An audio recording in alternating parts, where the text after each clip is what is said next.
క్రీస్తునందు ప్రియమైన సహోదర సహోదరులారా, మీకందరికీ ప్రభువైన యేసుక్రీస్తు నామమున శుభవందనం తెలుపుచున్నాం. ప్రియులారా, గడిచిన కాలంలో దేవుని యొక్క మహాకృపను బట్టి మనము మత్తయి సువార్త 5వ అధ్యాయము 14 నుంచి 16 వచనం వరకు మనం ధ్యానం చేసుకున్నాం. ప్రియులారా, సో ఈ రోజు కూడా మనము మత్తయి సువార్త 5వ అధ్యాయము 17వ వచనాన్ని ఒకసారి మనము చదువుకొని వాటిని గురించి మనము వివరంగా ధ్యానం చేసుకుందాం.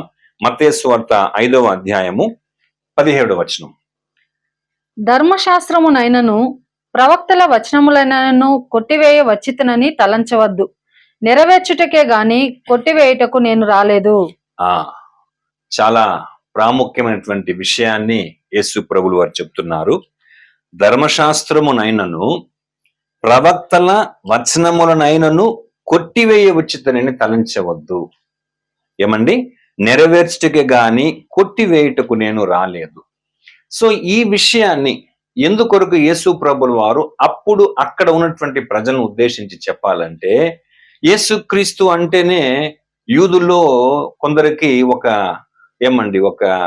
భేదమైనటువంటి ఒక చూపు ఉంది. ప్రియులారా, ఈయనేమన్నా అసత్యం చెప్తున్నాడేమో, పాత నిబంధన గ్రంథములను వాక్యములకు వ్యతిరేకముగా బోధిస్తున్నాడేమో అనేటువంటి ఒక ఆలోచన వారికి ఉండేది.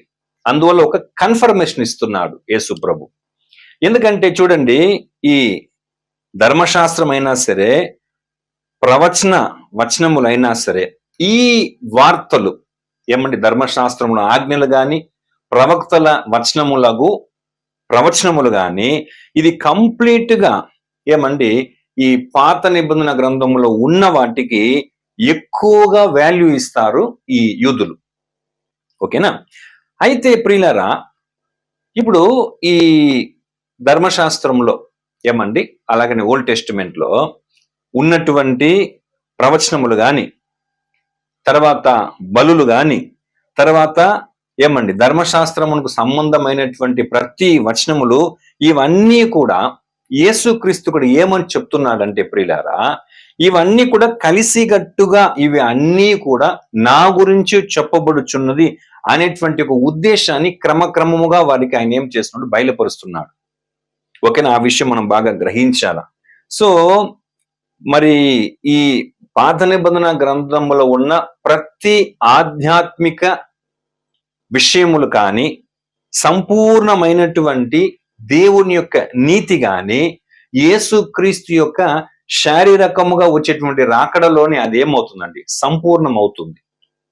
అలాగనే చూడండి, దేవాది దేవుని యొక్క సంపూర్ణమైన చిత్తం పాత నిబంధన గ్రంథంలో రాయబడి ఉన్నది కదా, అవన్నీ కూడా యేసుక్రీస్తు యొక్క రాకడ చేతనే అది సంపూర్ణంగా నెరవేర్చే దానికే నేను వచ్చాననేటువంటి ఉద్దేశమును ఆయన వారికి వ్యక్తపరుస్తున్నాడు. ప్రియులారా, అలాగనే ధర్మశాస్త్రములు గాని ప్రవక్తలు చెప్పినటువంటి, వారు వర్ణించినటువంటి, వారు లిఖింప చేసినటువంటి ఆ వాక్యములంతా కూడా ఏమైతే ముందుగా రాయబడి ఉన్నదో అవన్నిటిలో మాక్సిమం ఏమైపోయిందంటే యేసుక్రీస్తు యొక్క మొదటి రాకడలో సంపూర్ణమైపోయింది. కొన్ని ఉన్నాయి అనుకోండి, కానీ మాక్సిమం ఫస్ట్ కమింగ్ లోనే ఓల్డ్ టెస్టిమెంట్ లో ఉన్న ప్రవక్తల వచనములు కానీ, ధర్మశాస్త్రం అంతా కొన్ని ఆయన మొదటి రక్త మాంసములు వచ్చినప్పుడు అవన్నీ కూడా నెరవేర్చబడింది. ప్రియులారా, యాక్చువల్లీ యేసు ఈ మాంస శరీరములో వచ్చినందువల్లనే పాత నిబంధన గ్రంథము ఆ గ్రంథం తనలో ఉన్నటువంటి యొక్క అనేక అర్థములను, దాని యొక్క వెలుగును తీసుకొచ్చింది. కాబట్టి యాక్చువల్గా అవన్నీ రాయబడి ఉంది. కానీ యేసు రావడం చేతనే అవన్నీ కూడా ఒక మహిమ గల పుస్తకముగా ఏమైందండి, నిరూపించబడిందని కూడా మనము ఈ సందర్భంలో జ్ఞాపకం చేసుకోవాలి. ప్రియులారా, ఎందుకంటే యేసుక్రీస్తు ఆయన రాలేదంటే ఆ పాత నిబంధన గ్రంథం కానీ, ఆ ధర్మశాస్త్రం కానీ, ఆ ప్రవక్త వచనములు కానీ ఏది కూడా ప్రియులారా సంపూర్ణం అయ్యుండదు. అది అర్థము లేని వట్టి మాటలు కానీ ఏమైపోయి ఉంటుంది, అది నిలిచిపోయి ఉంటుంది. ప్రియులారా, కాబట్టి చెప్తున్నాడు యేసు ప్రభు, ఆయన ఊరికైనా చెప్పడండి తన గురించినటువంటి ఏ విషయమైనా కూడా. ధర్మశాస్త్రమునైనను ప్రవక్తల వచనములనైనను కొట్టివేయ వచ్చితనని తలంచవద్దు. అక్కడ ఉన్నటువంటి కొందరి అభిప్రాయాలు అక్కడ ఆ రోజున అలాగే ఉంది. నెరవేర్చుటకే కానీ కొట్టివేయటకు నేను రాలేదు. ఓకేనా? సో కంప్లీట్ గా ఓల్డ్ టెస్టిమెంట్ లో ఉన్న అన్ని విషయాలు కూడా అది యేసుని గురించే చెప్పబడింది ప్రియులారా. సో ఆయన ఇక్కడ చెప్పినటువంటి 17వ వచనములో ఎన్నో మిగిలిన వేరే ఇతర స్థలంలో కూడా దాన్ని ఆయన రూఢిపరుస్తున్నాడు ప్రియులారా. ఆయన గాని ఆయన శిష్యులు గాని అపోస్తులు గాని దాన్ని చక్కగా రూఢిపరుస్తున్నారు.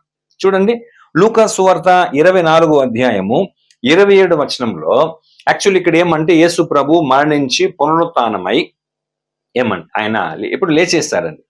అయితేను వాళ్ళ శిష్యులు కొంతమంది నమ్మలేక ఉన్నప్పుడు వాళ్ళకు ఏ విషయం చెప్పి ఆయన దాన్ని ధృవీకరిస్తున్నాడు. చూడండి, లూకా సువార్త 24వ అధ్యాయము 27వ వచనము. మోషేయు సమస్త ప్రవక్తలను మొదలుకొని లేఖనములు అన్నిటిలో తన్ను గూర్చిన వచనముల భావము వారికి తెలిపెను. చూసారా? ఇంకోసారి చదువు మదన్ క్లియర్ గా. మోషేయు సమస్త ప్రవక్తలను మొదలుకొని. చూసారా? మోషేయు సమస్త ప్రవక్తలు మొదలుకొని. ఎంతమంది ప్రవక్తలు ఉన్నారు ప్రియులారా? నోవాహు అక్కడి నుంచి హానోకు నుంచి తర్వాత ఎంతో మంది ఉన్నారండి. అందరి ప్రవక్తలు అందరూ ఇంపార్టెంట్ గా మోషేయు లేఖనములన్నింటిలో తన్ను గూర్చిన వచనముల భావము వారికి తెలిపెను. చూసారా? అక్కడ ఆ శిష్యులకి ధృవీకరిస్తున్నాడు. మోషే గాని ప్రవక్తల వచనములంతా తన గురించి చెప్పిన విషయం గురించి ఆయన ధృవీకరిస్తున్నాడు. అలాగే 44వ వచనము. అంతటా ఆయన మోషే ధర్మశాస్త్రములోను ప్రవక్తల గ్రంథములలోను కీర్తనలలోను నన్ను గూర్చి వ్రాయబడినవన్నీ నెరవేరవలనని నేను మీ యొద్ద ఉండినప్పుడు మీతో చెప్పిన మాటలు నెరవేరినవని వారితో చెప్పెను. చూసారా? కన్ఫర్మేషన్ ఇస్తున్నాడు ఇక్కడ. ఏమేమంతా యేసుక్రీస్తు కూర్చిన విషయం చెప్పిందంట. ఎంత చక్కగా చెప్తున్నాడు చూడండి. అంతటా ఆయన మోషే ధర్మశాస్త్రములోను ప్రవక్తల గ్రంథములలోను కీర్తనలలోను నన్ను గూర్చి వ్రాయబడినవన్నీ నెరవేరవలనని నేను మీ యొద్ద ఉండినప్పుడు మీతో చెప్పిన మాటలు నెరవేరినవని వారితో చెప్పాను. అందుకే నేను ముందే చెప్పాను, ఆయన ఫస్ట్ కమింగ్ లోనే ఏమైందండి, మొదటి రాకడలో మాక్సిమం ఏమైపోయిందండి, ఆ ఓల్డ్ టెస్టిమెంట్ బుక్, తర్వాత ధర్మశాస్త్రం, తర్వాత ప్రవక్తల వచనం, తర్వాత కీర్తనలు, వీటన్నిటిలో ఏమేమంతా మాక్సిమం యేసు ప్రభు గురించి రాయబడిందో అవన్నీ కూడా ఆయన మొదటి రాకడలో మాక్సిమం ఏమైపోయింది, నెరవేర్చబడింది అనే విషయాన్ని ఆయన చెప్తున్నాడు. ఓకేనా? తర్వాత చూడండి, యోహాను సువార్త 1వ అధ్యాయము 45వ వచనం. యోహాను 1:45. ఫిలిప్పు నతనయేలును కనుగొని ధర్మశాస్త్రములో మోషేయు ప్రవక్తలను ఎవరిని గూర్చి వ్రాసిరో ఆయనను కనుగొంటిమి. ఆయన యోసేపు కుమారుడైన నజరేయుడగు యేసు అని అతనితో చెప్పెను. చూసారా? ఆయన చెప్తున్నాడు, ధర్మశాస్త్రములో మోషేయు ప్రవక్తలను ఎవరిని గూర్చి వ్రాసెను ఆయనను కనుగొంటిని. ఎంత క్లియర్ గా ఒక అండర్స్టాండింగ్ ఉన్నాడు చూసారా పిల్లరా మనిషి. ఫిలిప్పు నతనయేలును కనుగొని ధర్మశాస్త్రములో, ఓకేనా, మోషేయు తర్వాత ప్రవక్తలంతా కూడా ఎవరిని గూర్చి వ్రాసిరో ఆయనను కనుగొంటి. అంటే వీళ్ళంతా ఎంత హైలైట్ చేసిన అంటే వాస్తవమైన విషయాలను వాళ్ళు పంచుకుంటున్నారు యేసు ప్రభు గురించి.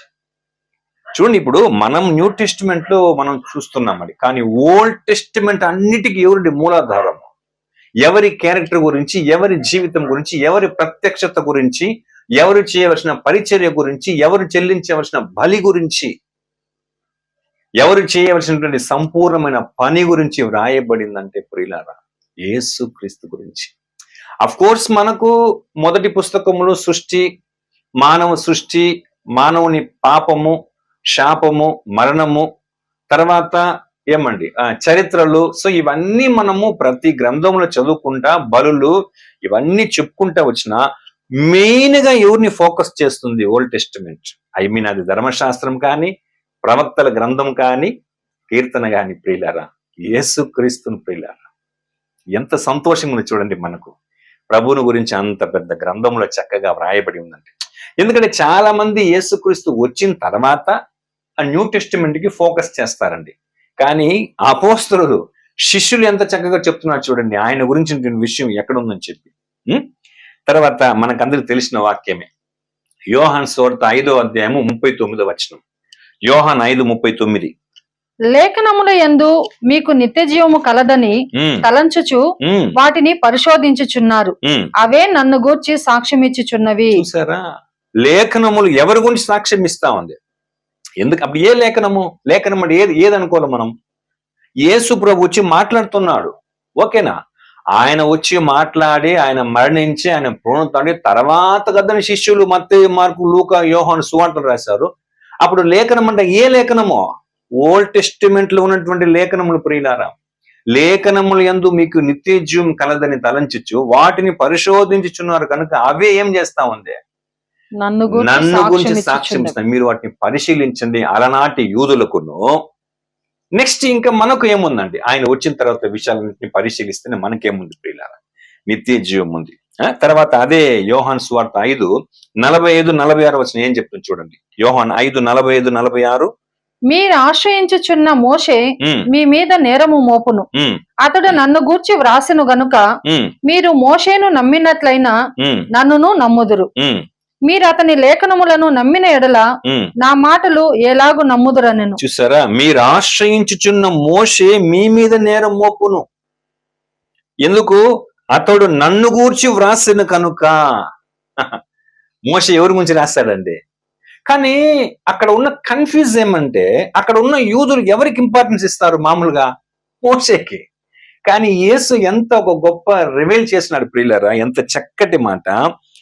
మీరు ఆశ్రయించుచున్న మోషే మీ మీద నేరం మోపును. నేను కాదు మోపేది, మీరు ఎవరిని నమ్ముకుంటూ ఆశ్రయంగా చూస్తున్నారో ఆ మోషే మిమ్మల్ని గురించి ఏమండి నేరం మోపుతాడు. ఏ విషయముగా? అతడు నన్ను గూర్చి వ్రాసిన గనక మీరు మోసేను నమ్మినట్టయినా నన్నును నమ్ముదురు. మీరు అతని లేఖనమును నమ్మని ఎడల నా మాటలను ఎలాగూ నమ్ముదురు.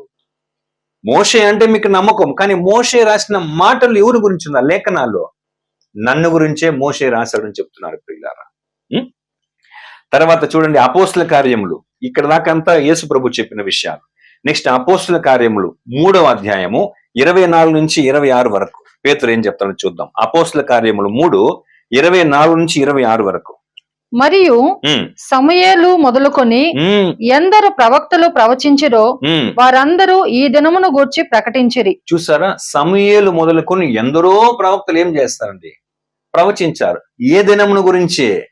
ఈ దినం అంటే ప్రభు యొక్క దినమును గురించి అంట. తర్వాత ఆ ప్రవక్తలకును దేవుడు అబ్రహాముతో నీ సంతానమందు భూలోక వంశములన్నీ ఆశీర్వదింపబడునని చెప్పి మీ పితరులతో చేసిన నిబంధనకు మీరు వారసులై ఉన్నారు. దేవుడు తన సేవకుని పుట్టించి, చూడండి, దేవుడు తన సేవకుని పుట్టించి మీలో ప్రతి వానిని వాని దుష్టత్వం నుండి మళ్లించుట వలన మిమ్మును ఆశీర్వదించుటకు ఆయనను మొదట మీ యొద్దకు పంపెనని చెప్పెను. చూసారా, ఎందుకొరకు దేవుడు మిమ్మును ఆశీర్వదించి యూదులైనటువంటి మీ దగ్గరికి పంపించాడంటే, అలనాడు సమూయేలు, ఎంతో మంది ప్రవక్తలు, అబ్రహాముకి ఇచ్చినటువంటి ప్రామిస్, ఆ వాగ్దానం అంతా ఎవరి మూలము కదా నెరవేర్చబడాలా? మీరు సిలువ వేసి చంపారే, ఆయన మూలము గాని ఆ దినమును గురించే వారందరూ ప్రకటించాలని చాలా స్పష్టంగా పేతురు చెప్తున్నాడండి. అదే అపోస్తుల కార్యములు 13వ అధ్యాయము 27వ వచనం చూడండి. అపోస్తుల కార్యములు 13:27. యెరూషలేములో కాపురముండు వారును వారి అధికారులను ఆయననైనను ప్రతి విశ్రాంతి దినమున చదవబడుచున్న ప్రవక్తల వచనములనైనను గ్రహింపక ఆయనకు శిక్ష విధించుట చేత ఆ వచనములను నెరవేర్చిరి. చూసారా, వాళ్ళంతా గ్రహించలేదండి, కానీ ప్రతి విశ్రాంతి దినమున ఏం చేస్తున్నారు వాళ్ళు? అక్కడే కుటుంబం. యెరూషలేములో కాపురముండు వారును వారి అధికారులను ఆయననైనను. ఓకేనా? నెక్స్ట్, ప్రతి విశ్రాంతి దినమున చదువుబడుచున్న ప్రవక్తల వచనములను గ్రహింపక. అంతా ఇప్పుడు మనం ఎట్లండి సండేలో వెళ్ళి చర్చిలో కూడుకుంటాం మనం అందరము, అలాగని ఆ రోజుల్లో వాళ్ళు వెళ్ళి కూడుకొని కూర్చున్నా కూడా ప్రయోజనం లేదు. ఏం ప్రయోజనం లేదు? ఏమండి? ఆయననైనను ప్రతి విశ్రాంతి దినమున చదువుబడుచున్న ప్రవక్తల వచనములను గ్రహింపక ఆయనకు శిక్ష విధించట చేత ఆ వచనములను నెరవేర్చిరి. నెరవేర్చి. ఇవన్నీ వాళ్ళు ఎవరి గురించి రాయబడి ఉంది అనేటువంటి ఒక అవగాహన ఉండి ఉంటే, ఎందుకంటే ఇప్పుడు బాగా గమనించండి, ఇక్కడేమో మనము అపోస్తల కార్యం 13వ అధ్యాయంలో చెప్తున్నాం. అంటే ఆల్రెడీ యేసు ప్రభు మరణించి పునరుత్థానుడు ఎప్పుడో పరలోకానికి వెళ్ళిపోయినాడు. కానీ అదే యేసే కదా ఇప్పుడు ఈ రోజు మనం ఎత్తుకున్నటువంటి మత్తయి 5:17 చెప్తున్నాడు, ధర్మశాస్త్రమునైనను ప్రవక్తల వచనము కొట్టివేటి నేను రాలేదయ్యా, నెరవేర్చేదానికి వచ్చానంటే, అప్పుడు నమ్మినుంటే వాళ్ళు సిలువుకు చంపెట్టారు ఆయన్ని, సిలువులో సిలువులో మరణానికి అప్పగించుంటారా? నమ్మలే. ప్రభువుని గురించి ఏమేమంతా మాటలు ఉందామని ఏం చేయలే వాళ్ళు, నమ్మలేదండి. అప్పుడు ఓల్డ్ టెస్టిమెంట్ లో ఉన్న అనేక విషయంలో వాళ్ళ కొరకు ఇవ్వబడిన, యూదుల కొరకు ఇవ్వబడినటువంటి ఆ గ్రంథం గురించిన అవగాహన, స్పష్టత వాళ్ళకి లేకుండా పోయింది. ప్రియులారా, ఎంత ఇది బాధాకరమైన విషయం అండి. నిజంగా ఎక్కడో అంత్యకాలములో ఒక హైందవ దేశంలో ఉన్నటువంటి మనకు, అల్పులమైనటువంటి మనకు, యోగ్యత లేని వాళ్ళమైన మనం ఈరోజు గ్రహిస్తున్నాము, ఎవరి కొరకైతే దేవుడు వాళ్ళకు పంపించాడు వాళ్ళకేం కాల. ఎవ్రీ వీక్ వచ్చి వాళ్ళు విశ్రాంతిని మనం కూర్చొని సమాజ మందులను బోధిస్తున్న ఆ బోధ ఎవరి గురించి? క్రీస్తు అంట, ఎవరా క్రీస్తు? మెస్సియా, ఎవరా మెస్సియా? ఓసన్న, ఎవరా ఓసన్న? అర్థం కాలేదు. ఆయన వాళ్ళ మధ్యలోనే ఉన్నాడండి. ఎంత బాధాకరం. వాళ్ళ మధ్యలో ఉన్నాడు, వాళ్ళ దగ్గరికి వెళ్ళాడు, వాళ్ళ ప్రతి గ్రామమునికి, ప్రతి పట్టణానికి వెళ్ళి ప్రభు ఏం చేశాడండి? పరలోక రాజ్యం సమీపించింది, మారు మనసు పొందండి అని చెప్పి బోధిస్తే ఏం చేయలేదు. ఆయన నమ్మలేదు. ప్రియులారా, చూడండి. తర్వాత పేతురు రాసిన మొదటి పత్రిక 1వ అధ్యాయం 10-11 వచనం. 1 పేతురు 1:10-11. మీకు కలుగు ఆ కృపను గూర్చి ప్రవచించిన ప్రవక్తలు ఈ రక్షణ గూర్చి పరిశీలించుచు తమ యందున్న క్రీస్తు ఆత్మ క్రీస్తు విషయమైన శ్రమలను గూర్చియు వాటి తరువాత కలుగబోవు మహిమలను గూర్చియు ముందుగా సాక్ష్యం ఇచ్చినప్పుడు ఆ ఆత్మ ఏ కాలమును ఎట్టి కాలమును సూచించుచు వచ్చెనో దానిని విచారించి పరిశోధించిరి. ఏమండి ప్రియులరా, ఈరోజు మనకంతా కామన్ అయిపోయింది. యేసుక్రీస్తు గురించి చర్చి, వాక్యము, ఆరాధన కామన్ అయిపోయింది. కానీ అక్కడ అంత ప్రతి విషయం సీరియస్ గా చెప్తున్నారండి ఆ రోజు అపోస్తులు. ఈయన పేతురు ఏమని చెప్తున్నాడు? మీకు కలుగు ఆ కృపను గురించి ప్రవచించిన ప్రవక్తలు ఈ రక్షణ గురించి పరిశీలించు తమ యందున్న క్రీస్తు ఆత్మ క్రీస్తు విషయమైన శ్రమను గూర్చియు వాటి తర్వాత కలుగబో మహిమను గూర్చియు ముందుగా సాక్ష్యం ఇచ్చుచున్నప్పుడు ఆ ఆత్మ ఏ కాలమందు ఎట్టి కాలమును సూచించుచు వచ్చెనో దాన్ని విచారించి పరిశోధించారు. ఎందుకంటే ఎక్కడో ఉన్నటువంటి జ్ఞానులు ఏం చేస్తాను, తూర్పు దేశపు జ్ఞానులు ఆయన నక్షత్రం చూచి వచ్చారంటే పరిశీలించి వాళ్ళు వచ్చారు. ఎవరి కొరకు యేసు వచ్చాడో, ఎవరి మధ్య ఉండి బోధించి ఎవరికి అనేక అద్భుత ఆశ్చర్య సూచక్రియలు చేస్తారో వాళ్ళు ఏం చేస్తారు? యేసుక్రీస్తుని. ఈయన ధర్మశాస్త్రమును నెరవేర్చుటకు వచ్చిన వ్యక్తి కాదు, ప్రవక్తల వచనమును నెరవేర్చుటకు వచ్చిన వ్యక్తి కాదు, దానికి వ్యతిరేకుడు అని వాళ్ళ మనోభావనను గ్రహించిన వాడు చెప్తున్నాడు ఇక్కడ మాట. అందుకే ముందే చెప్పాను, యేసు ప్రభు తన గురించిన ఊరికే ఉత్తుత్తుని చెప్పలేదు మాటని. ధర్మశాస్త్రమునైనను ప్రవక్తల వచనములను కొట్టివేయవచ్చునని తలంచవద్దు. మీరు అలాగా ఆ కాన్సెప్ట్ నన్ను చూడబాకండి. నెరవేర్చగాని కొట్టివేయటకు నేను రాలేదన్న. ఓకేనా? చాలా ఇంపార్టెంట్ విషయం ప్రియులారా అది. అలాగనే యేసుక్రీస్తు ఓల్డ్ టెస్టిమెంట్ అంతా అందులోనే కదా ఈ ప్రవచనాలు, ప్రవక్తల వచనములు, ధర్మశాస్త్రము ఇవన్నీ ఉన్నాయి కదా. ఇవన్నీ ఎంత చక్కగా నెరవేర్చడానికి రివీలింగ్ ఒక సంపూర్ణ ఆధారము హెబ్రీ పత్రికలు చూడొచ్చు ప్రియులారా. మనం టోటలీ అన్ని అధ్యాయంలో కూడా మనం చాలా చక్కగా చూడొచ్చు. ఓకేనా? అలాగనే హెబ్రీ పత్రికలు కూడా ఆయన చెప్తాడు, పౌలు చెప్తాడు 10వ అధ్యాయం 5వ వచనం మనకంతా తెలుసు. ఆయన ఈ లోకములో ప్రవేశించినప్పుడు ఏమండి, పాప పరిహారార్థమైన బలులు ఏమండి, పూర్ణ హోమములు నీకు ఇష్టమైనవి కావు, గ్రంథపు చుట్లో నన్ను గురించి వ్రాసిన ప్రకారం ఇదిగో నువ్వు వచ్చినని చెప్పాడు కదా. ఇదే మాటను ఆల్రెడీ కీర్తనకారుడు చెప్తాడు చూడండి. కీర్తనలో 40వ అధ్యాయము 6-8 వరకు. కీర్తన 46-8. బలులనైనను నైవేద్యములనైనను నీవు కోరటలేదు. నీవు నాకు చెవులు నిర్మించి ఉన్నావు. దహన బలులనైనను పాప పరిహారార్థ బలులనైనను నీవు తెమ్మనలేదు. అప్పుడు పుస్తకపు చుట్టలో నన్ను గూర్చి వ్రాయబడిన ప్రకారము నేను వచ్చి ఉన్నాను. నా దేవా. చాలు చాలు, ఓకేనా? ఇదే మాటను ఏం చేస్తాడు అక్కడ పౌలు, దాన్ని రిపీట్ చేస్తాడు. సో అదే ఓల్డ్ టెస్టిమెంట్ అంతా కీర్తనలు. ఇప్పుడు మనం చదివింది కీర్తన, ఓకేనా? యేసుప్రభు చెప్తాడు కదా అక్కడ, లూకాలో చెప్పినాడు కదా, ఏమని?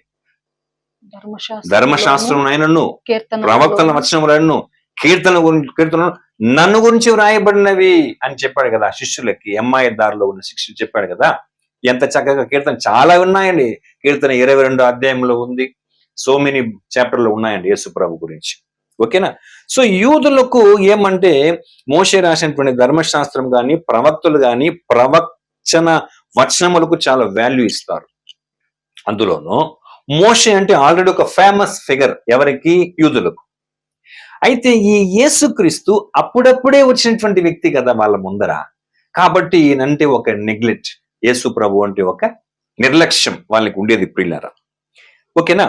యాక్చువల్లీ యేసుక్రీస్తు ఏమో ధర్మశాస్త్రములను ప్రవక్తల వచనమును నెరవేర్చడానికి వచ్చాడు.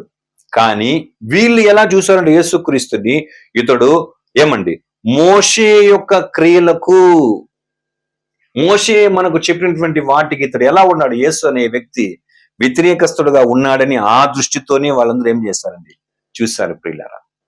యాక్చువల్లీ యేసుక్రీస్తు మోషే యొక్క ధర్మశాస్త్రమునకు సంబంధించిన పాజిటివ్ గానే ఆయన బిహేవ్ చేశాడు ఎక్కడ కూడా.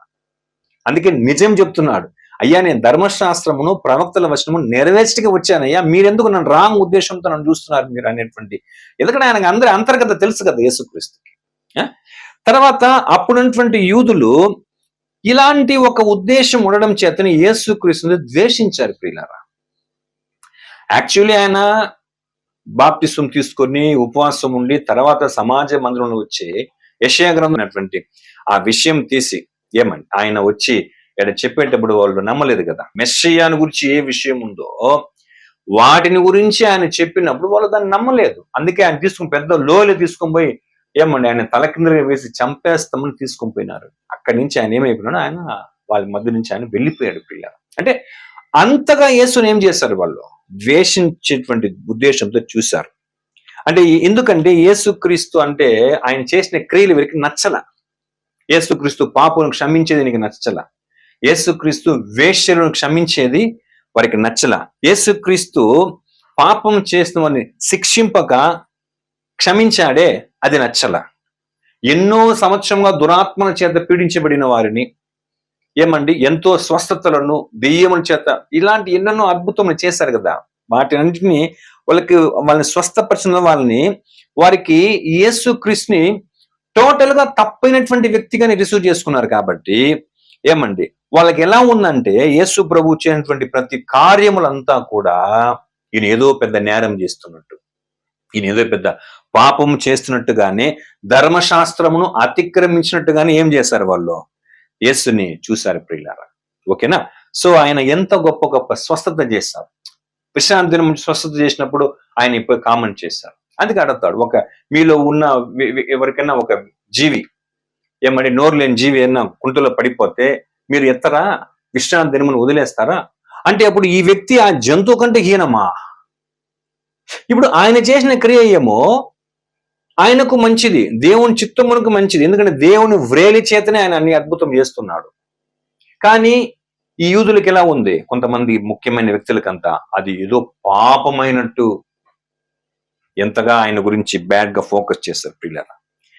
అందులో ఇంకొక విషయం ఏమిటంటే ఆయన చూస్తే ఎందుకు నచ్చలేదంటే వాళ్ళకి ఎందుకు అనుమానం వచ్చిందంటే యేసుక్రీస్తు ఈ మత పెద్దల దగ్గర పోయి ఆయన పోయి స్టడీ తీసుకోలేదు కదా. ఈ పరిచయులు ధర్మశాస్త్రోపదేశకులు ఉన్నారు కదండి, ఈ సద్దుకైలు జ్ఞానులు పెద్దలు ప్రధాన యాజకులు ఉన్నారు కదా. ఈయన ఎవరి వద్ద వెళ్ళి ఈయన ఏం క్లాస్ తీసుకోలేదు, ఏ ఒక ట్రైనింగ్ తీసుకోలేదు, ఎవరితో పోయి చదువుకోలేదు కదా. అదొకటి. రెండవది ఈయన అలాంటి వారితో చేరడు. అందులోనూ అక్కడ ఉన్నటువంటి వారిలో చూస్తే యేసుక్రీస్తుకేమో తక్కువ వయస్సు, అలాగా ఆయన ఏది మాట్లాడినా ఓపెన్ గా మాట్లాడేస్తాడు. అధికారముతో కూడినటువంటి బోధగా ఆయన మాట్లాడేస్తాడు. కాబట్టి యథార్థముగా అన్నిటినీ ఖండించేవాడు కాబట్టి ఆయన యొక్క బోధనలు ఏం చేశారు, వాళ్ళు ఇష్టపడలేదు. ఆయన మీద చాలా సందేహముతోనే ఉన్నారు ప్రియులారా. సో ఇవంతా చూచేటప్పుడు జనరల్ గా యాక్చువల్లీ మీరు ఓపెన్ మైండ్ తో చూస్తే యేసు ప్రభు ఎవ్వరికి కీడు చేయలే. యేసు ప్రభు ఎవ్వరికి, ఏ ఒక్క వ్యక్తి కూడా ఆయన ఏం చేయలేదండి. ఆయన కీడు చేయలేదు ప్రియులారా. లాస్ట్ లో గెత్సెమనే తోటలో ఆయన అరెస్ట్ చేసేదానికి వచ్చినప్పుడు పేతురు ఒకరిని చెవు తెగ నరికేస్తే అక్కడ కూడా యేసు ప్రభు ఏం చేస్తాడు కదా. సో ఇద్దరు దొంగలు సిలువ వేసినప్పుడు ఆయనతో పాటు ఒకడేమో, ఇద్దరు యాక్చువల్లీ ఫస్ట్ దూషించారు, ఆ తర్వాత ఒకడు రిపెంట్ అయినప్పుడు అక్కడ కూడా ఆయనకి ఒక ఆధారమైన మాట చెప్తారు. సో ఎక్కడ కూడా యేసు ఎవరికి ఏం చేయలే, కీడు చేయలే. కానీ వీళ్ళందరూ ఎలా ట్రీట్ చేస్తారు ఆయన ఏమంటే, డాక్టరీన్ విషయంలో ఈయన ధర్మశాస్త్రమునికి వ్యతిరేకి, ఈయన ప్రవక్తల వచనమునికి వ్యతిరేకి అనేటువంటి విషయం. సో ఇవన్నీ ఏమంటే ఆయనను, ఆయన బోధలను, ఆయన కార్యములను, ఆయన ఎందుకొరకు వచ్చాడో ఆ ఉద్దేశాన్ని తప్పుగా అర్థం చేసుకున్నందువలననే వారు ఆయన ఏం చేశారు ప్రియులారా, ద్వేషించారు ప్రియులారా. ఓకేనా. యాక్చువల్లీ మిస్అండర్స్టాండ్ చేసుకున్నారండి. ఆ రోజులో ఎట్లయితే వచ్చినటువంటి క్రీస్తును యేసుగా అంగీకరించక ఆ యేసును గురించియే ఓల్డ్ టెస్ట్మెంట్ అంతా వ్రాయబడి ఉన్నదని మిస్అండర్స్టాండ్ చేసుకున్న పరిస్థితి ఆ రోజు ఎలా ఉందో ఈ రోజులో కొంచెం కొద్దిగా గొప్ప ఉంది. ఎవరు నేను చెప్పేది అంటే క్రైస్తవుల మధ్యలో ఉంది ప్రియులారా. ఎలాగంటే ఇప్పుడు యేసుక్రీస్తు ధర్మశాస్త్రములను, ప్రవక్తల వచనమును, ముఖ్యంగా ధర్మశాస్త్రం నెరవేర్చడానికి వచ్చాను కాబట్టి మనం కూడా ఏం చేయాలా, ధర్మశాస్త్రంలో కొన్ని కార్యములు చేయాలనే కొన్ని క్రైస్తవ సంఘాలు అలాగే ఉన్నాయి. సబాత్ డే, శనివారం రోజు ఏం చేస్తారు, దేవుని ఆరాధించేది. ఓల్డ్ టెస్టిమెంట్ లో ఉన్నారు కదా. అలాగే ఉండడము, సున్నతి తీసుకోవడము, కొన్ని ఫెస్టివల్స్ చేస్తారు, పండుగలు చేస్తారు క్రైస్తవులు. మీకు తెలుసు, కొంతమంది క్రైస్తవులు ఉన్నారు, ఆ పండుగలు ఈ పండుగలు ఇప్పటికీ ఎప్పుడో ఓల్డ్ టెస్టిమెంట్ లో ఉన్న వాటిని ఇప్పటికి కూడా ఆ పండుగలంతా సెలబ్రేట్ చేస్తారు ప్రియులారా. ఇవంతా దేనికి, ఆ రోజున యూదులు ఎట్లయితే సమాజ మందిరంలో ప్రతి విశ్రాంతి దినంలో కూడుకున్నప్పుడు ఆయనను గురించి లేఖనములలో ఆయనను గురించి ఏం చెప్పబడిందో అది ఎట్లా ఎరుగక ఉన్నారో, ఈ రోజు క్రైస్తవుల్లో కూడా కొందరు అలాగే ఉన్నారండి. ఓల్డ్ టెస్టిమెంట్ లో ఉన్న విషయాలన్నీ ఇప్పటికీ వీళ్ళు ఏం చేస్తున్నారు, దాన్ని పాటిస్తూ ఉన్నారు ప్రియులారా. యాక్చువల్లీ మనం ఇందుని బట్టి ఏం గ్రహించాలంటే, మనము ధర్మశాస్త్రం క్రింద లేదు, ఆ నిబంధన కింద లేదు, కానీ మనము యేసు క్రీస్తు యొక్క క్రొత్త నిబంధన క్రింద మనం ఏమై ఉన్నాం, మనం దానికి లోపరచబడి ఉన్నాం. ఓకేనా. చూడండి, హెబ్రీలు రాసిన పత్రిక 10వ అధ్యాయము 9వ వచనం. హెబ్రీ 10:9. ఆయన నీ చిత్తము నెరవేర్చుటకు ఇదిగో నేను వచ్చి ఉన్నానని చెప్పుచున్నాడు. ఇవన్నీ ధర్మశాస్త్రము చొప్పున అర్పింపబడుచున్నవి. ఆ రెండవ దానిని స్థిరపరచుటకు మొదటి దానిని కొట్టివేయుచున్నాడు. కాబట్టి రెండవది, యేసుక్రీస్తు మూలంగా వచ్చిన క్రొత్త నిబంధన నెరవేర్చడానికి మొదటిది ఏం చేశాడు, కొట్టివేస్తే కొంతమంది క్రైస్తవులు ఇంకా దాంట్లో ఉన్న కొన్ని విషయాలు ఏం చేస్తున్నారు, లేదు ఇది కూడా మనం కూడా తప్పదు, మనం కూడా చేయాలి. ఎందుకంటే యేసుక్రీస్తు ధర్మశాస్త్రము కొట్టివేసిన వల్ల నెరవేర్చడానికి వచ్చాడు కాబట్టి మనం కూడా ఇంకా అవన్నీ ఫాలో చేయాలా. కొలస్సీలు రాసిన పత్రిక 2వ అధ్యాయం 15వ వచనం చూడండి. కొలస్సీ 2:15. దేవుడు వ్రాత రూపకమైన ఆజ్ఞల వలన మన మీద రుణముగాను మనకు విరోధముగాను నుండిన పత్రమును మేకులతో సిలువకు కొట్టి దాని మీద చేవ్రాతను తుడిచివేసి మనకు అడ్డము లేకుండా దానిని ఎత్తివేసి మన అపరాధములన్నింటినీ క్షమించి చాలుమ్మా. సో దాన్ని కొట్టి వేసేస్తాడు, తీసేస్తాడు, దాన్ని తుడిచేస్తాడు యేసు ప్రభు సిలువలో. ఇంకా మనం దానిని గురించి నెరవేర్చవలసినటువంటి బాధ్యత అయితే మనకేం లేదనే విషయం మనం బాగా గ్రహించాలి. ఎందుకంటే మనం యేసు క్రీస్తు యొక్క నిబంధనకి మనము లోనైన వారమై ఉన్నాం. ఇప్పుడు ప్రియులారా, మనకు మోషే ద్వారా ప్రథమంగా ఇచ్చినటువంటి 10 ఆజ్ఞలు తెలుసు. కంప్లీట్ గా మోషే ద్వారా ధర్మశాస్త్రంలో ఇచ్చిన 613 ఆజ్ఞలు కూడా మనకు తెలుసు, చదివి ఉంటాం మనం. కానీ మనం దానిని ఏం చేయడం లేదండి, ఫాలోఅప్ చేయడం లేదు. కానీ కొన్ని ఆజ్ఞలు, అలా పాత నిబంధనలో ఉన్న కొన్ని ఆజ్ఞలు కొత్త నిబంధనలు కూడా ఉన్నాయి ప్రియులారా. అవి మనం ఖచ్చితంగా చెయ్యాలి. ఓకేనా. అది ఏమి అని మనం చూసి, ఎందుకంటే దీంట్లో స్పష్టత లేకనే క్రైస్తవులు కూడా పొరపడుతున్నారు. ఓకే, అది ఏమంటే ప్రియులారా, ఈ ధర్మశాస్త్ర ఆజ్ఞలలో ఓల్డ్ టెస్టిమెంట్ లో ధర్మశాస్త్రంలో 3 రకములుగా అది విభజించబడి ఉన్నది. ఓకేనా, దాని యొక్క వివరణ తెలుసుకుంటే అది ఎవరికి, ఏ కాలమునకు ఏవేవి చెప్పబడింది అనేటువంటి విషయం స్పష్టత తెలుసుకోవాలి మనం. ఓకేనా, అందులో నంబర్ 1 మొదటిది మోరల్ లాస్, అంటే నైతిక చట్టం. ఇది చాలా స్టాండర్డ్, ఇది అంటే ఇది స్థిరముగా ఉండేటువంటి ఒక చట్టం, మోరల్ లాస్. ఏమంటే ఇది ఎప్పటికీ దేవుని యొక్క బిడ్డలుగా, అలనాడు ఇజ్రాయేలులైనా కానీ ఇలనాటి క్రైస్తవులైనా కానీ రేపు దేవుని రాజ్యములో యేసు ప్రభు మూలముగా ఆదాములో మరణించిన యేసులో పునరుత్థానం వచ్చే ప్రతి ప్రజలు కూడా ఎప్పటికీ పాటించాల్సిన మోరల్ లాస్, అది స్టాండర్డ్, అది ఎప్పటికీ ఉంటుంది ప్రియులారా.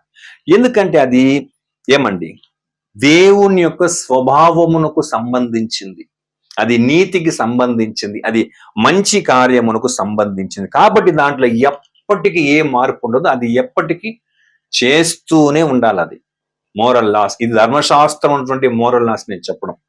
ఓకేనా, అందుకే చూడండి ఎఫెసీ పత్రిక 5వ అధ్యాయంలో ఒక మాట చెప్తాడు. ఎఫెసీ పత్రిక 5వ అధ్యాయము 1వ వచనం. కావున మీరు ప్రియులైన పిల్లల వలె దేవుని పోలి నడుచుకొనుడి. కాబట్టి మనం ఏం చేయాలా, ప్రియులైన పిల్లల వలె దేవుని పోలి నడుచుకుంటే ఈ మోరల్ లాస్ లో దేవునికి కొన్ని ఖచ్చితంగా చేయమని చెప్పాడు.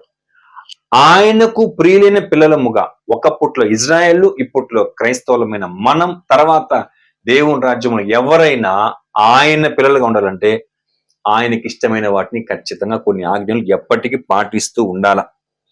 ఓకేనా, ఎందుకంటే అది దేవుని క్రియలు, అది పాత నిబంధనలో ఉన్నా కూడా సరే ప్రియులారా, వాటిని ఖచ్చితముగా, ఎందుకంటే దేవుని తత్వము ఎప్పటికీ మారదు కాబట్టి ఆ తత్వములకు సంబంధించిన ప్రతి ఆజ్ఞలు మనము ఎప్పటికీ చేయాల. ఓకేనా, అలాగనే ఎప్పటికీ చెయ్యకూడనివి కొన్ని ఉన్నాయి ప్రియులారా దేవునికి, అది మోరల్ లాస్ లకు సంబంధించి కూడా ఎప్పటికీ చెయ్యకూడనివి కొన్ని ఉన్నాయి, అది ఎప్పటికీ చేయకూడదు. అది ఇజ్రాయెల్ కానీ, అది క్రైస్తవులు కానీ, రేపు దేవుని రాజ్యం వచ్చినప్పుడు ప్రజలందరికీ కూడా దేవుడు ఏది చేయవద్దని చెప్పాడు, అది కొన్ని ఎప్పటికీ చేయనేయకూడదు.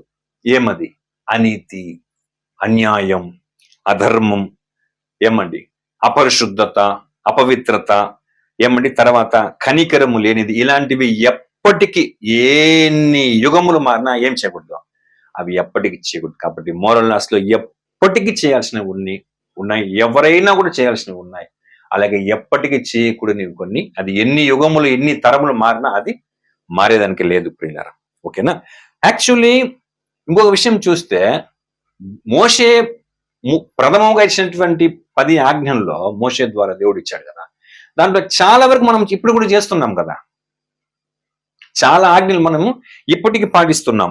ఎందుకు పాటిస్తున్నాం తెలుసా, అక్కడ ఏం చెప్పబడింది అది న్యూ టెస్టిమెంట్ లోనే చెప్పబడింది కాబట్టి పాటిస్తున్నాం. అది మనం బాగా గుర్తించాలి ప్రియులారా.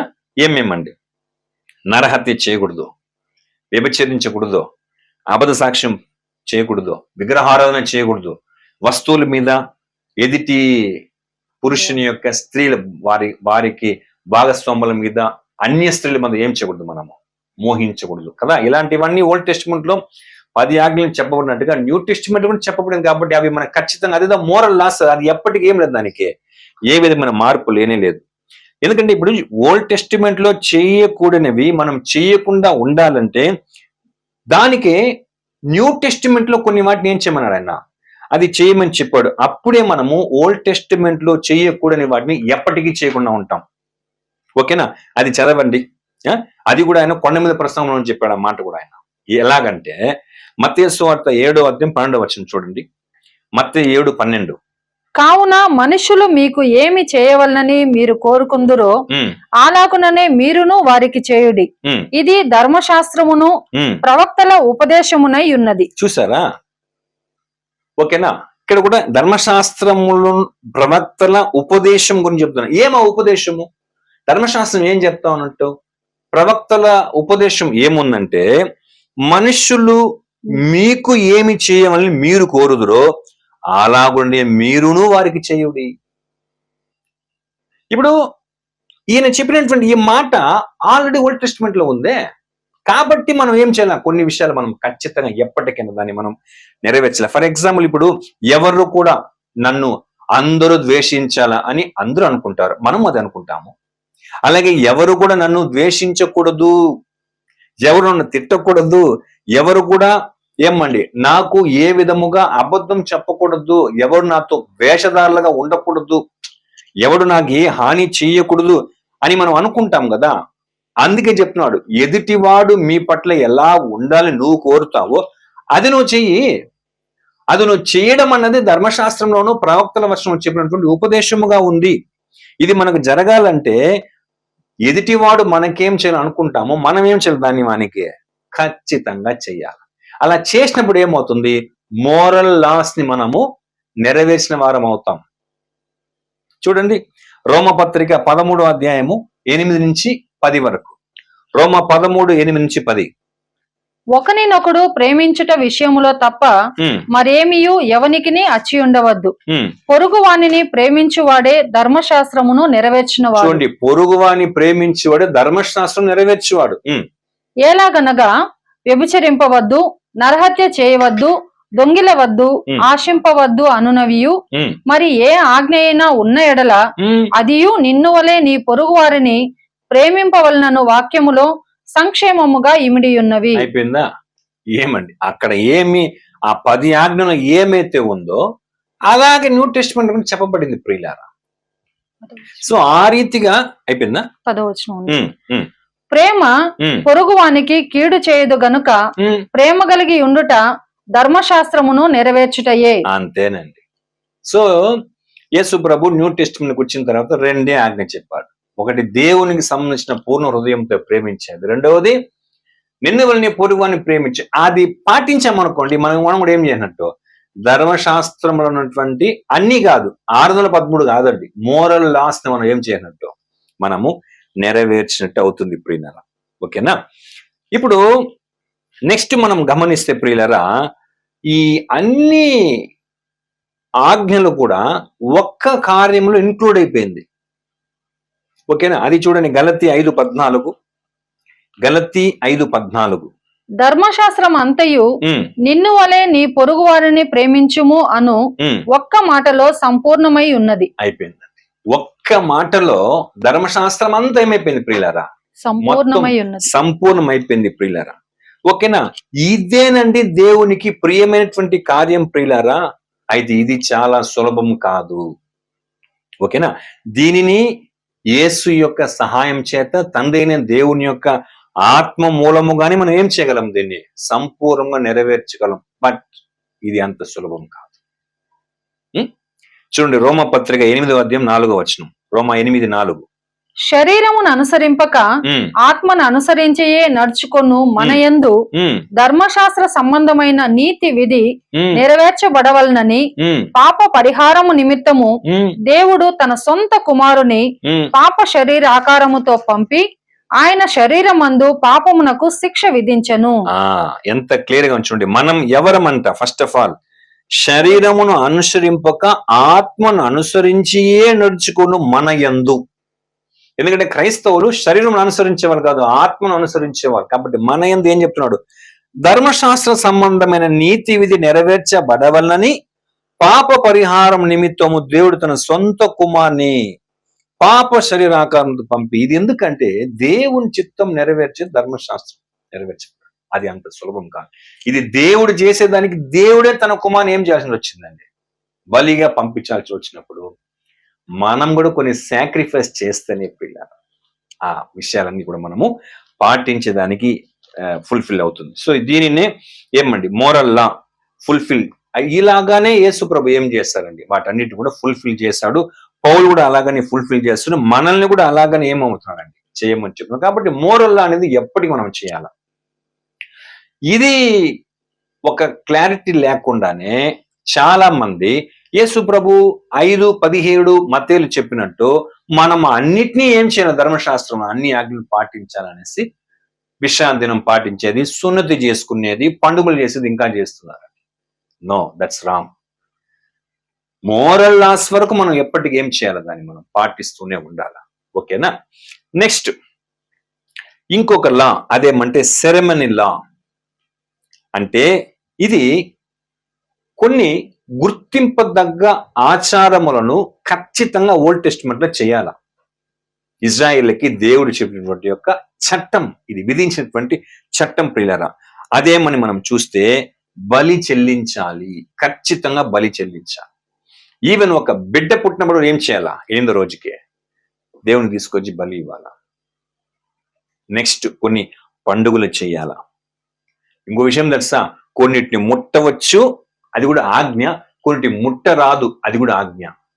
కొన్నిటిని తినవచ్చు, ఇది ఆజ్ఞ. కొన్నిటిని తినకూడదు, అది కూడా ఆజ్ఞ. కొన్ని స్థలాలకి వెళ్ళొచ్చు, కొన్ని స్థలాలకి వెళ్ళకూడదు. ఇవన్నీ కూడా ఏముందండి, ఇవన్నీ కూడా వాళ్లకు చెప్పినటువంటి యొక్క ఆచారం ప్రియులారా. ఇప్పుడు ఎలాగైతే ఫస్ట్ మోరల్ లాస్, అన్మోరల్ లాస్, ఓకేనా? సో ఖచ్చితంగా ఎప్పటికీ చేయాల్సింది మోరల్ లాస్, మొదటి ఆజ్ఞల్లో, ఆ విధానంలో ఖచ్చితంగా ఎప్పటికీ చెయ్యకూడదని కొన్ని ఉన్నాయి కదా. ఆ పద్ధతి చేతనే ఇది ఇంచుమించు ఏమండి, మోరల్ లాస్ ఎటర్నల్, ఎప్పటికీ చేయాల్సింది. బాగా గుర్తించాలా, ఎప్పటికీ చేయాల్సినవి కొన్ని ఉన్నాయి మోరల్ లాస్ లో, ఎప్పటికీ చెయ్యకూడని కొన్ని ఉన్నాయి. ఇది ఎంత కండిషనో, బట్ ఈ సెకండ్ లా, ఈ రెండో విధమైనటువంటి యొక్క సెరమనీ లా, అంటే ఈ కొన్ని ఆచారాలు ఆచరించిన విషయంలో ఇది ఎప్పటికీ చేయమని దేవుడు చెప్పాల. ఇందులో ఏముందండి, ఇది మార్పు ఉంది. ఇది అది ఖచ్చితంగా దానికి మార్పు ఉంది. ఓకేనా? అది మారేదానికల్లా అవకాశం ఉంది. దేవుడే దానికి తర్వాత కాలంలో ఇంపార్టెన్స్ ఇవ్వడు ప్రియులారా. ఎందుకంటే ఇవన్నీ ఇప్పుడు ఏమండి, నేను చెప్పినట్టు ఏమేమి బలులు, తర్వాత ఏమండి కొన్ని పండగలు, సో ఇలాంటివి కొన్ని పాటించాలి కదా వీళ్ళు. సో వీటిలో మనం గమనించినప్పుడు ప్రియులారా ఏమండి, ఇవన్నీ కూడా యేసుక్రీస్తు చెల్లించవలసినటువంటి యొక్క బలికి ఇవన్నీ ఏముందండి, ఒక సింబల్ గా, ఒక చిహ్నంగా ఉంది. ఎప్పుడైతే ఆ ఛాయకు ఇవ్వబడిన దానికి నిజముగా నిదర్శనంగా వచ్చినటువంటి యేసు వచ్చి బలి చేస్తాడో, చిహ్నముగా ఉన్న వాటికి నిజస్వరూపంగా వచ్చి యేసు ఎప్పుడైతే చేసేస్తాడో, ఆ తర్వాత ఛాయకు ఇంపార్టెన్స్ లేదు, అవి అవసరమే లేదు యాక్చువల్లీ. ఓకేనా? కాబట్టి దీనికి ఏముంది, ఈ సెరమనీ లాకి ఏముందంటే చేంజ్ ఉంది ప్రియులారా. ఓకేనా? యేసు వచ్చి దాన్ని ఫుల్ఫిల్ చేసి, ఫర్ ఎగ్జాంపుల్ ఎవ్రీ ఇయర్ పస్కా పాటించాలి కదా ఇజ్రాయేలీలు, కానీ యేసుక్రీస్తు ఏమై వచ్చేస్తాడు? చదవండి, 1 కొరింథీ 5వ అధ్యాయము 6-7 వచనములు. కొరింథీయులకు రాసిన మొదటి పత్రిక 5వ అధ్యాయము 6-7 వచనములు. యేసే పస్కా పొదువుగా వచ్చేసినాడు కదా, పస్కా పశువుగా. ఆ తర్వాత ఇంకెందుకు ఓల్డ్ టెస్టిమెంట్ లో చేసిన పస్కా మనం చేయాలా? మీరు అతిశయపడట మంచిది కాదు. పులిసిన పిండి కొంచెమైనను ముద్దంతయు పులియజేయునని మీరెరుగరా? మీరు పులిపిండి లేనివారు గనుక క్రొత్త ముద్ద అవుటకై ఆ పాతదైన పులిపిండిని తీసి పారవేయుడి. ఇంతే కాక క్రీస్తు అను మన పస్కా పశువు వధింపబడెను. ఏమండి, క్రీస్తు అను మన పస్కా పశువు వధింపబడును.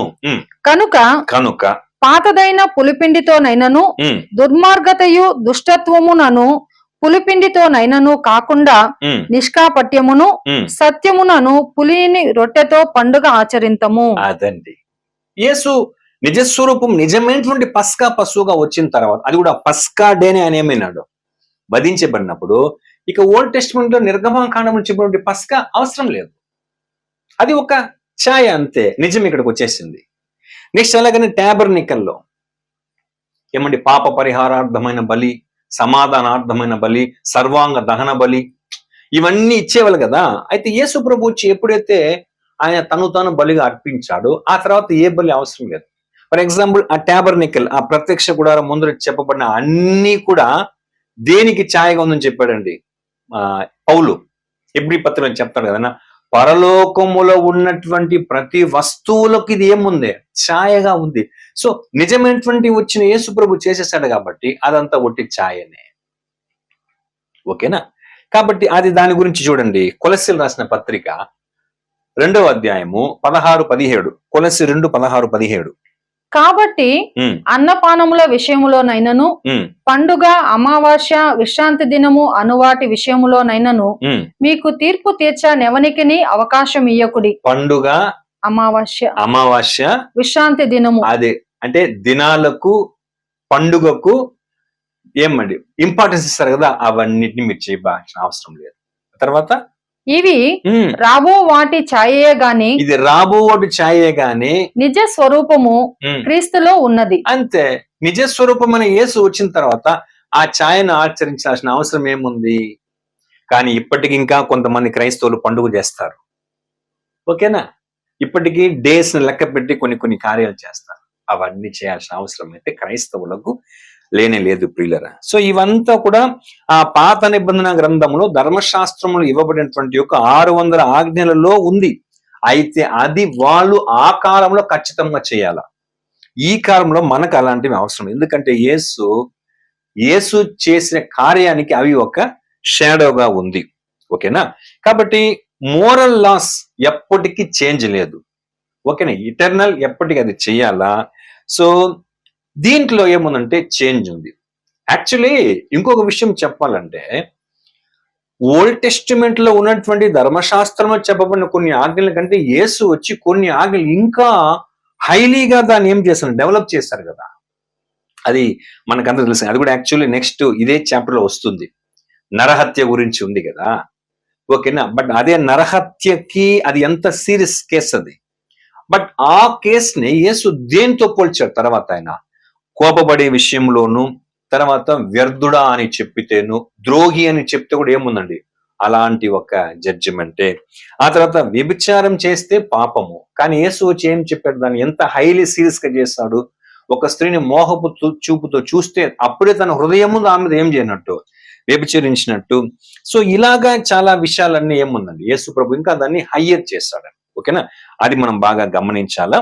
సో ఈ సెరమనీ లా, ఈ రెండో విధమైనటువంటి లాను ఏం చేస్తాడంటే ఆయన చేంజ్ చేస్తాడు. యాక్చువల్ గా లేవియాకాండం 1వ అధ్యాయంలో ఖచ్చితంగా దేవుడు కొన్ని బలుల గురించి చెప్తాడు, దాన్ని చేయమని చెప్తాడు. కానీ ఇప్పటికీ అదేం లేదండి.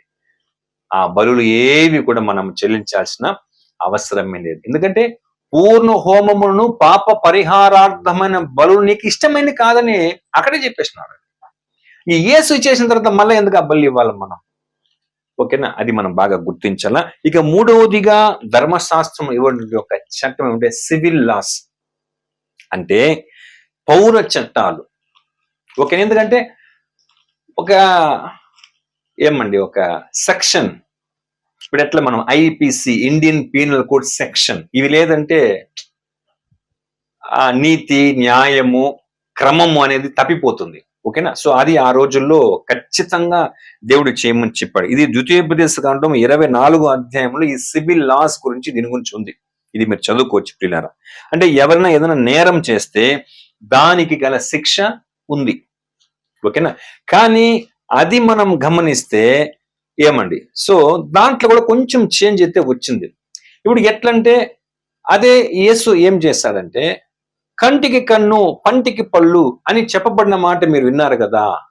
అయితే నేను మీతో చెప్పున్నదే మనగా, మీరేం చేయాలా? పరలోకమందున్న మీ తండ్రికి మీ కుమారులు ఉన్నట్లు మీ శత్రువుని ఏం చేయాలి? మీరు ప్రేమించాలా. ఓకేనా? కాబట్టి ధర్మశాస్త్రంలో అట్టనే ఆయన నెరవేర్చగలేదండి. అవన్నీ నెరవేర్చాడు యేసుక్రీస్తు. ఓకేనా? అవన్నీ నెరవేర్చాడు కాబట్టి ఇంకా దాన్ని ఎక్కువగా సీరియస్ చేస్తాడు యేసుక్రీస్తు. ఓకేనా? సో చేసి ఏం చేస్తారంటే ఆయన చేస్తూ ఉన్న క్రమంలో చెప్పిన మాటనే ఇది.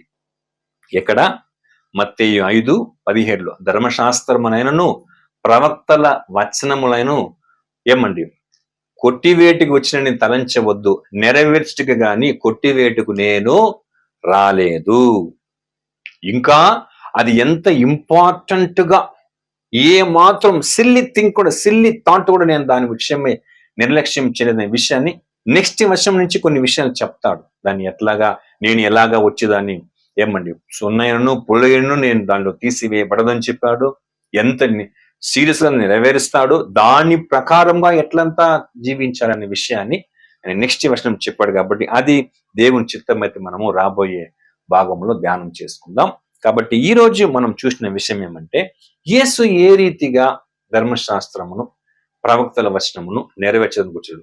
ఎందుకంటే అవన్నీ ఆయన గురించి చెప్పినటువంటి విషయాల్లో, అవి ఆయన మాత్రం వచ్చి ఏం చేయాలా, నెరవేర్చాలా. దేవుని చిత్తం నెరవేర్చేటువంటి వ్యక్తి కదా. సో వాళ్ళకి అది తెలియకుండా ఆయన కంప్లీట్ గా దాన్ని నెరవేర్చడానికి వచ్చినా కూడా ఆయనను దానికి వ్యతిరేకంగా ఏం చేశారు అప్పట్లో ఉన్న యూదులు చూశారు. కాబట్టి ఆయన అంగీకరించకపోయారు ప్రియులారా. సో ఆ విషయంలోని స్పష్టతను మనం తెలుసుకోవాలా. రెండవది, ఎప్పటికీ మారిన ఆజ్ఞలు ఎప్పటికి మనం చేయాలా. అయితే మారినటువంటి ప్రభువు రావడం చేత, ఆయన నెరవేర్చడం చేత మారినటువంటి కొన్ని ఆజ్ఞలు ఇప్పటికి మనము పాటించాల్సిన అవసరం లేదు. ఆ విషయం మనం చాలా స్పష్టత ఉండాలా. సో దేవుని చిత్తం అయితే మనం రాబోయే దినములో మిగిలిన విషయం మనం ధ్యానం చేసుకుందాం. అందరికీ